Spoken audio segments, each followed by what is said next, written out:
greeting, media briefing. Today in Aurora, we've had a lot going on in Aurora today with the media, and so we'll jump right into it because we also have a big committee of the whole agenda. There was a major press conference held this morning at St. John AME Church in Aurora. Because of prior commitments, I couldn't personally be in attendance, but I'm very proud to have had my staff members there from the mayor's office and also representatives of the Aurora City Council, Alderman Hart Burns and Alderman Bug. I know that the incident in question at Buffalo Wild Wings took place at another municipality, but the reality is that discrimination often doesn't have boundaries. I know some of the parents and the children personally who were involved in that incident. And as an African-American male, I've been there. And I know the long-lasting effects of racism and discrimination, particularly on children. I don't want to see that happen anymore. I do hope that the healing can take place soon, and my administration can play a part in that healing process. It'll be an honor. That's all I have to say on that topic for now, but I'm sure we'll be doing a little bit more talking into the future. But speaking of my background, I grew up in Aurora Public Housing, Aurora Housing Authority. Now, the Aurora Housing Authority and their mission is a fond place in my heart. I knew coming into the mayor's office that the Aurora Housing Authority was in trouble. The struggles were very well documented, and I had the task of appointing new board members and approving a new CEO of the organization. I'm happy tonight to announce that in just a short amount of time, the Aurora Housing Authority has gone from a troubled agency to a turnaround model of excellence, thanks to the members of the board under the leadership of Chairman Joe Grissom, and thanks to the dedication of the administration of the Aurora Housing Authority and the leadership of the Executive Director, Ralph Jordan. They're both here this evening. If you gentlemen want to come up, step up, and share a few words about the successes of Aurora Housing Authority.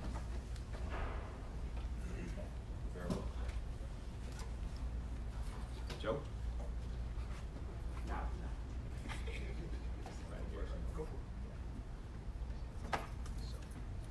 So good evening, everybody.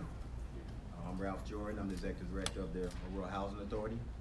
The Aurora Housing Authority has been deemed a high performer agency as of October 22nd, 2019.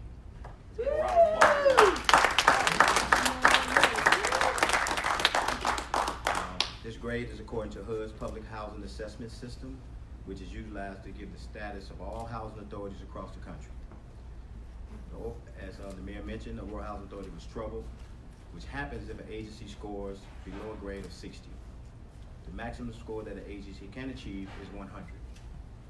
The Aurora Housing Authority increased its score from a 47 in 2018 to a 91 in 2019. This was achieved by increasing the agency occupancy level from 92% in July of 2018 to 98% by March 31st, 2019 at the end of the agency's fiscal year.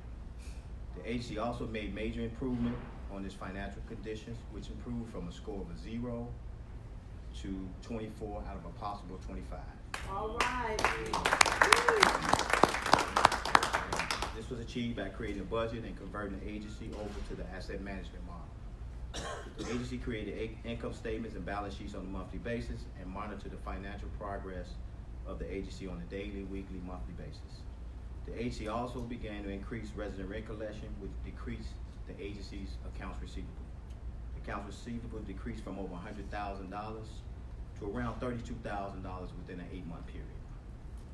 The agency also partnered with the Aurora Police Department to assist with addressing the criminal and antisocial behavior at its various sites. The agency and APD meet on a quarterly basis. I would like to thank the AHA Board of Commissioners, my chairman, Joe Grissom, AHA staff, and Mayor Irvin, City of Aurora, and the Aurora Police Department for their assistance and support. We've also had support from Alderman Shakita Hart Burns, as well as Alderman Bill Donnell. The agency will now focus on improving the living conditions of its current residents by modernizing its 102 public housing units beginning in the spring of 2020. The agency is planning to replace roofs at Indian Trail, Eastwood, and Maple Terrace beginning in the spring, and also the modernization of the units at Indian Trail. Currently, the agency's waiting list for public housing was closed as of July 31st, 2019, due to over 3,000 people being on our wait list. This verifies the need for additional affordable housing opportunities for the people in Aurora. The agency will try to provide more affordable housing opportunities by reopening the Section 8 wait list in January or February of 2020. The wait list for the Section 8 program has been closed since 2007. The agency is also in the process of applying for low-income housing tax credits to develop vacant land that it owns to increase the affordable housing units and opportunities for the city of Aurora. With the agency's renewed position, we're looking forward to working with the city of Aurora to create more affordable housing opportunities for the citizens of Aurora. Thank you very much.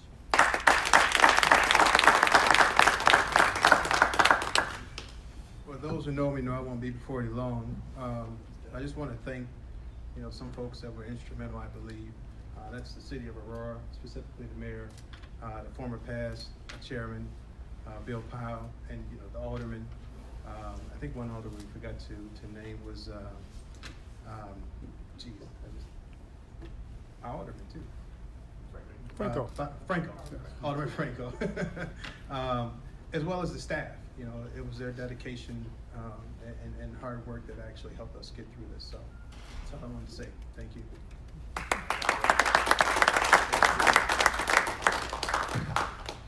It's very likely that I would not be standing where I am today if it weren't for the support and housing that out at Indian Trail Apartments and Aurora Housing Authority, where I grew up. Let's throw it around the ball. And consistently speaking with Brother Jordan, we're talking about the need based on this long list that they have of folks waiting in line to get housing, that we've got to extend our public housing, Aurora Housing Authority here in the city of Aurora. And we can't be scared of it. We gotta do it correctly. We gotta do it right. We gotta be smart about it. But what he didn't say is we're looking out over there in that property over at Jericho Circle and see if we can redevelop that in a way that works best for the city. Come on, that's right. Now, I know there's been a long history out there, and a lot going on, but we're going to do it the right way. We're going to do it the smart way, and we're going to build development that works good for Aurora Housing Authority and functions well in Aurora for all the folks involved, with some senior housing, with some, right, go ahead, you want to clap? With some senior housing, some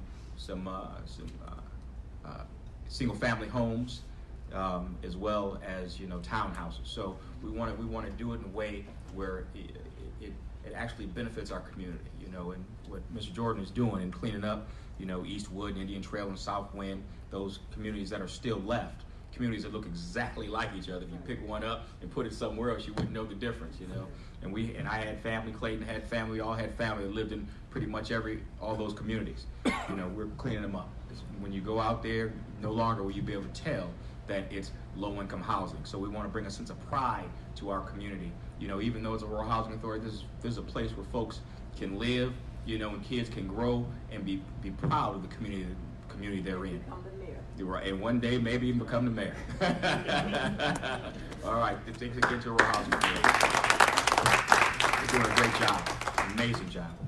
Any questions from the media on Aurora Housing Authority and the big feat they've had from going to a challenge housing authority to excellence? Go ahead. What were a few of the major factors that made the turnaround? Mr. Jordan, you want to? Step back up.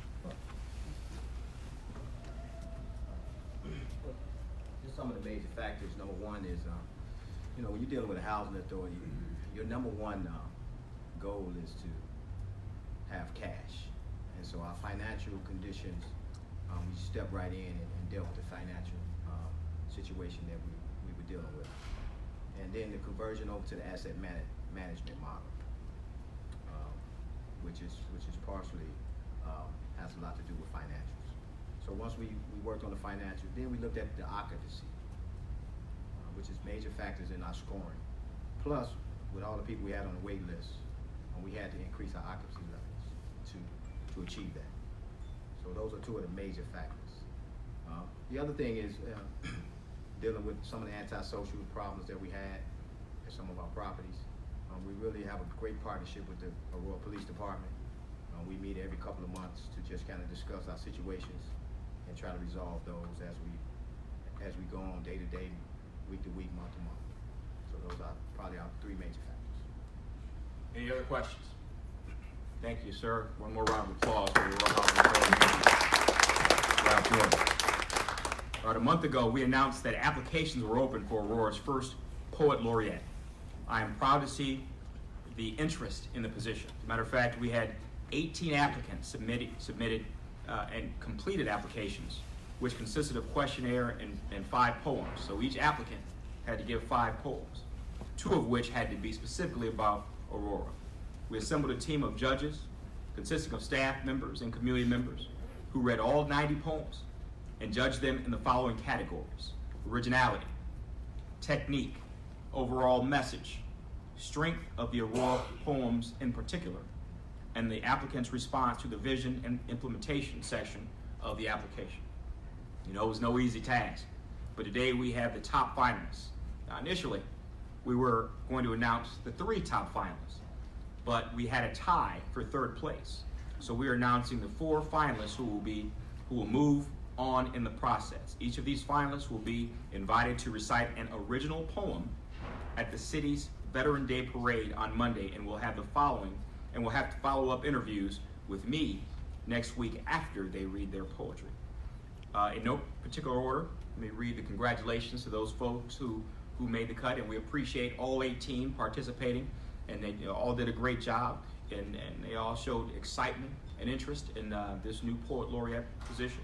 But the people that were chosen based on their poetry were Karen Fullett Christensen, so Karen Christensen, who many of you may know, Quentin Johnson, Fermina Ponce, and Anthony Stanford. Let's give them a round of applause.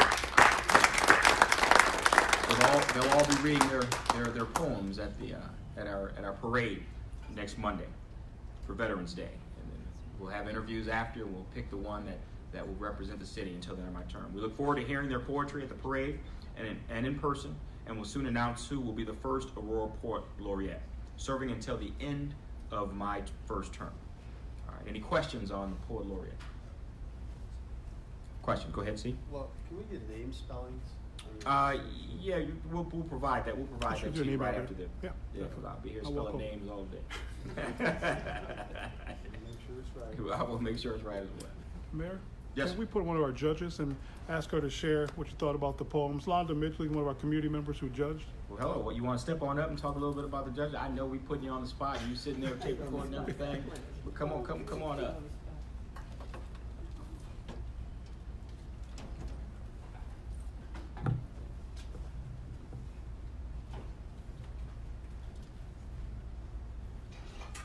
Hi.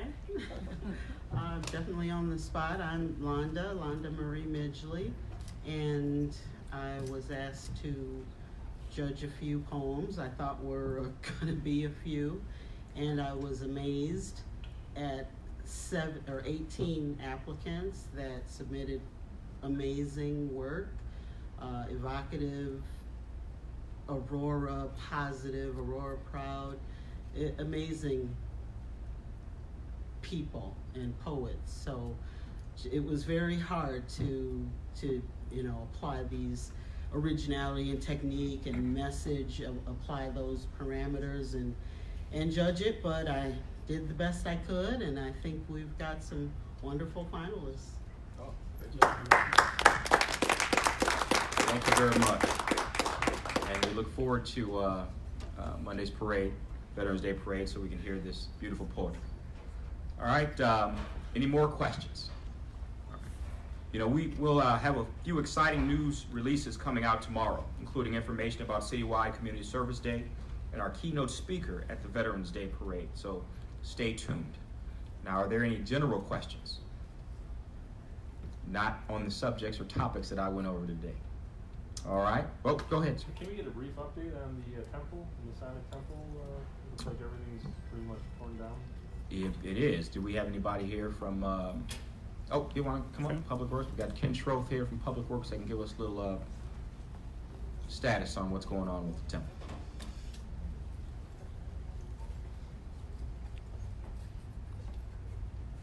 Actually, so most of the structure is down. They're crushing material, filling the basement. We reopened Benton Street yesterday afternoon, removed the detour signs, but Lincoln is gonna remain closed for probably a couple more weeks because that's where they're gonna haul most of the material out. So hopefully, if weather permitting, we'll be able to get that out and then maybe even start bringing in black dirt towards the middle of next month, but that's all weather pending. Anything noticeable about the air quality? I know they were metering the air quality or monitoring. I have not been made aware of anything. I know that part of their IEPA permit is to have monitors in all perimeter, the entire perimeter of the cordoned off area.